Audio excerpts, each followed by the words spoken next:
അദ്ദേഹത്തിന് മറുപടി പറയാറില്ല.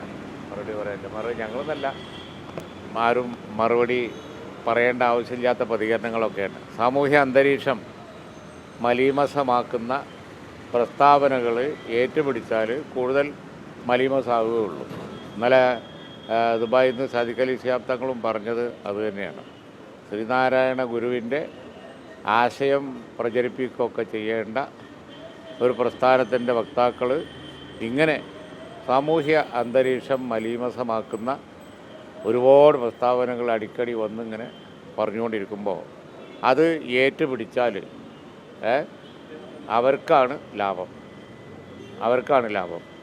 അത് ഏറ്റുപിടിച്ച് എല്ലാവരും വർഗീയ വിഷം ചീറ്റുന്ന പ്രസ്താവനകളുമായി രംഗത്ത് വരണം എന്നാണ് അവരാഗ്രഹിക്കുന്നത്. അതാണ് ഇന്നലെ തങ്ങളും പറഞ്ഞത്. ശ്രീനാരായണ ഗുരുവിനെ ഓർത്താൽ മതി. ശ്രീനാരായണ ഗുരുവിൻ്റെ ആശയങ്ങൾ നമ്മൾ പ്രാവർത്തികമാക്കിയാൽ മതി. ഒരിക്കലും തന്നെ ഈ പറഞ്ഞതിനൊന്നും പിന്നെ യാതൊരു വിലയുണ്ടാവില്ല. കാരണം കേരളത്തിലെ ഏറ്റവും അധികം ഉയർന്നു നിൽക്കേണ്ടത് ശ്രീനാരായണ ഗുരു ഇവിടെ പ്രചരിപ്പിച്ച ആശയങ്ങളാണ്. സൗഹൃദം, അത് മതസൗഹാർദ്ദമാണ്.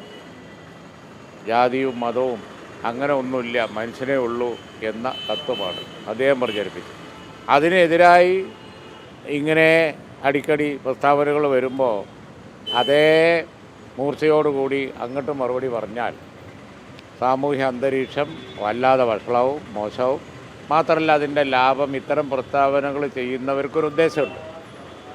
ആ ഉദ്ദേശമാണ് പിന്നെ അവിടെ വിജയിക്കുക.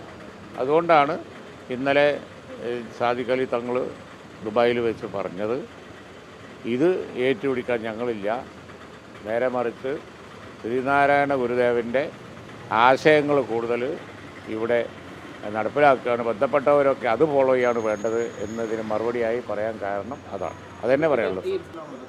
അവർ പറയട്ടെ. ഈ സംസ്ഥാനം ഭരിക്കുന്നവർ, അതുപോലെ തന്നെ ഈ സംസ്ഥാനത്തിൻ്റെ സാമുദായിക സൗഹാർദ്ദം പരിരക്ഷിക്കാൻ ഉത്തരവാദിത്തപ്പെട്ടവർ, അതിന് മറുപടി പറയേണ്ടത് അവരാണ്. അവർക്കെന്താ പറയാനുള്ളത്?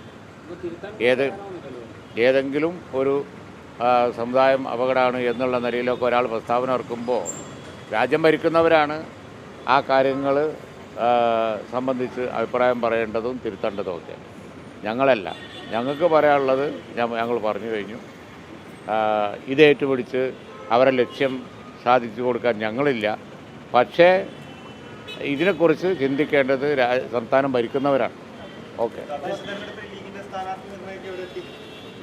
ഞാൻ ഇന്നിപ്പോൾ കണ്ണൂർ വന്നത് ജില്ലാ കമ്മിറ്റി ഇത് സംബന്ധിച്ച് നടത്തുന്ന ചർച്ചയിൽ പങ്കെടുക്കാനാണ്.